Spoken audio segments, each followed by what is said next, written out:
that looks at what's happening in the UK with the resignation of the Prime Minister. There's, of course, a lot of uncertainty into what exactly will be the future dynamics and how the political fabric will be affected. And so for that, we've been joined by Cormac Smith, and we're going to be taking a look at what the discussion is with him. He's a former British diplomat and a geopolitical analyst and strategic communications expert. Thank you very much, Cormac, for being part of the show today.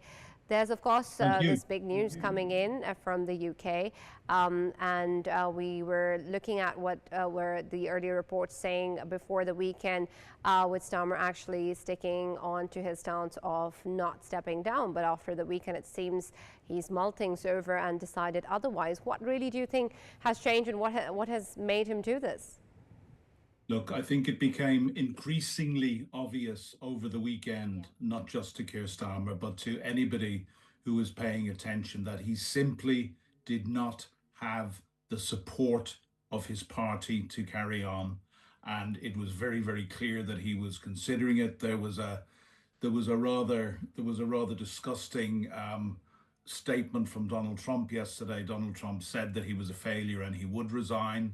We don't know whether that was Donald Trump just making mischief or whether he had some briefing, but not a very diplomatic thing to do. But indeed, Keir Starmer did resign this morning. I don't think any of us who watch these things closely had any doubt whatsoever.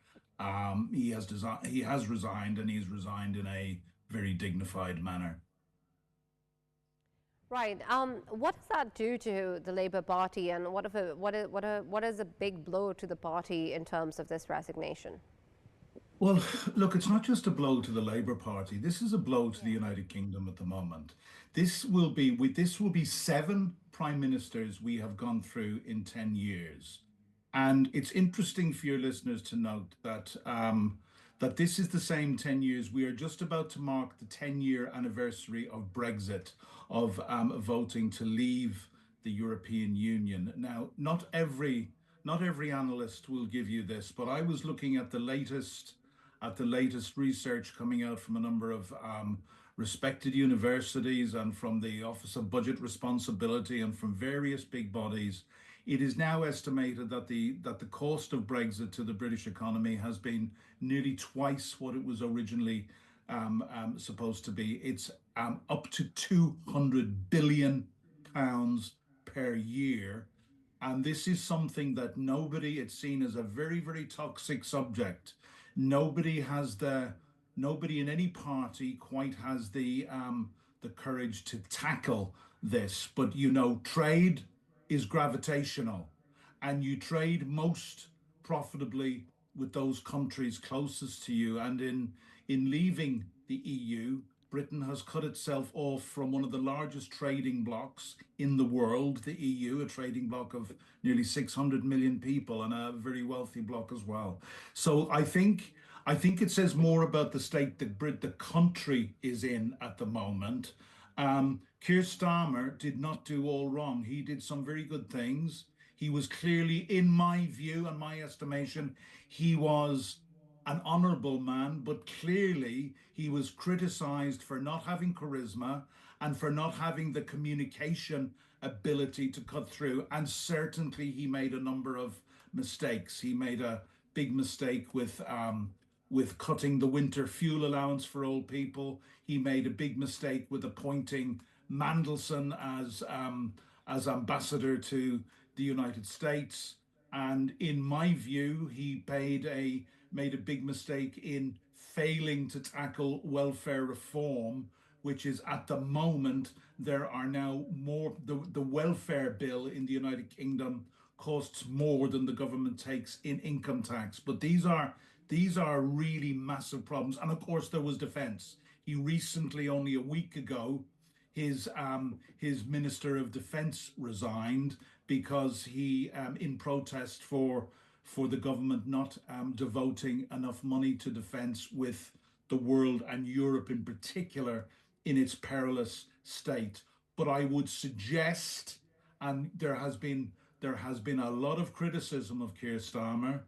I don't think he is the worst prime minister we have had by a long, long way, but Clearly, a lot of people did not like him, and indeed, he even became a hate figure for many people. So there was just he had to go because he did not enjoy the support in his party. Almost certainly now, Andy Burnham will be the next prime minister. It's only a question of how they decide to do it and how quick they decide to do it. At the moment, we know in the UK that Andy Burnham seems to have a far greater personality and he seems to have far greater charisma. And today, everybody is addicted to personality and charisma. We have yet to see how Andy Burnham is going to tackle the really, really big policy issues of the fact that the country needs to spend much more on defence. It probably needs to tackle welfare reform, which will mean paying less welfare. It will mean cuts to other areas. And these are tremendously difficult decisions to make. And of course, whichever prime minister comes in has got to find a way to promote economic growth because real wages in the UK for the average person have not grown in real terms in 20 years. And this is hurting an awful lot of people. And as I say, the latest estimate of the cost of Brexit is 200 billion pounds a year to the British economy. They estimate that the British economy is now between 6 and 8% smaller than it would have been had we not left the European Union. Now, I know there will be a lot of people on the pro-leave side who will disagree with me vehemently, but I'm quoting figures from the latest research, and clearly the British economy has not been growing. So whoever comes in, and I can almost tell you with some certainty it will be Andy Burnham. It's just a matter of how quick they decide to appoint him as prime minister, or whether some people are saying there should be a general election. I don't see that happening. I think he will be made prime minister with the overwhelming majority of MPs in the Labour Party. But he inherits a poison chalice. And as yet, we know that he has great charisma, it seems, but as yet we are to see his policies that will make the changes that this country needs. Absolutely, and that's very essential in terms of the direction that Andy Burnham will take, and what exactly will that mean in terms of the impact that it will have on the Labour Party situation.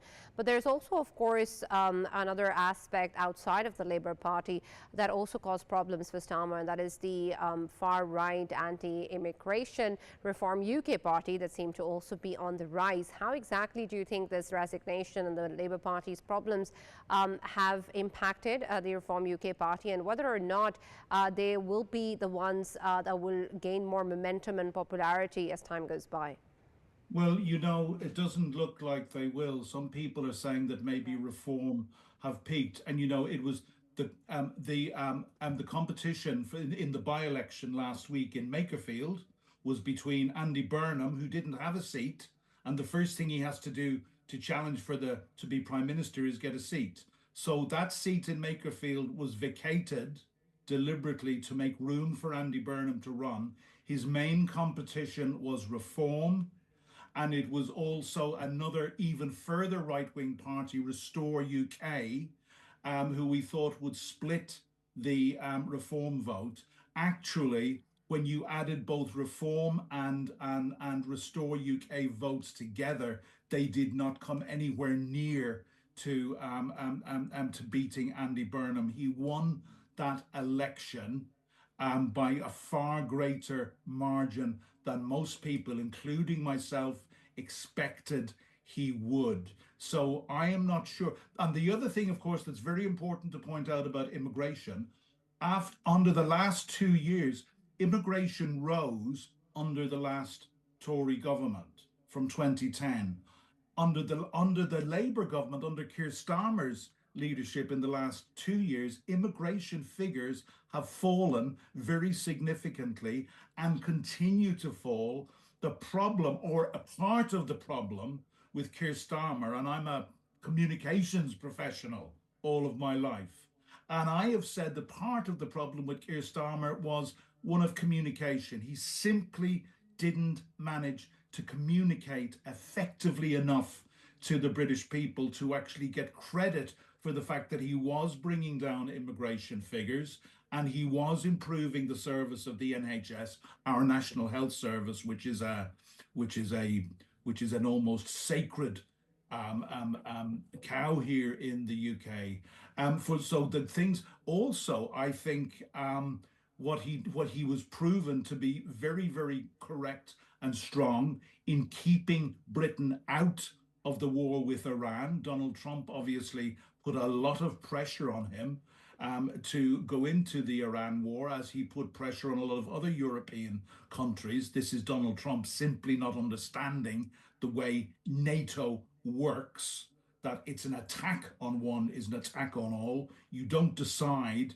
to prosecute an illegal war and then insist that your allies come in with you. So I think that we owe a lot of credit to Keir Starmer for keeping the United Kingdom out of what has been an absolutely disastrous war.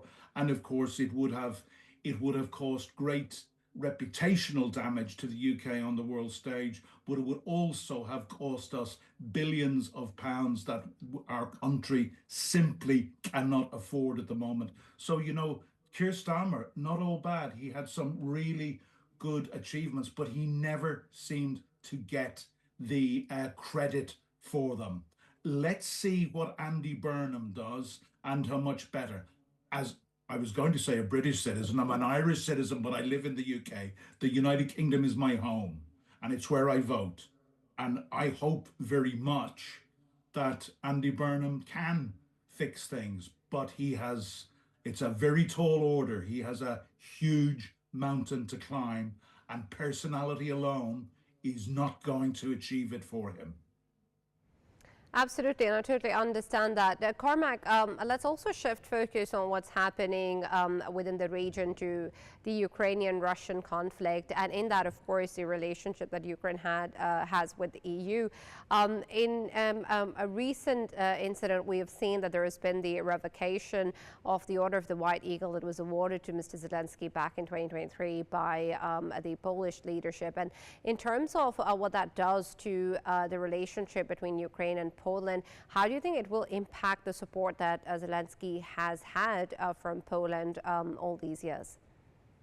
Well, I don't know. This has been one of the most unfortunate instances that I have seen, and a man who I met, former President Viktor Yushchenko, handed his medal back, as did two other former presidents. In This was there was a recognition in the past that in the past there had been wrong done on both sides, and that the two nations needed to come together in partnership. There is a strong there is a strong far right movement in Poland at the moment, including the current president. It's making it very difficult for the current prime minister of Poland. But Poland at the moment is in crisis. This says much more about Poland than it does about Ukraine. Ukraine has turned the tide of this war at the moment.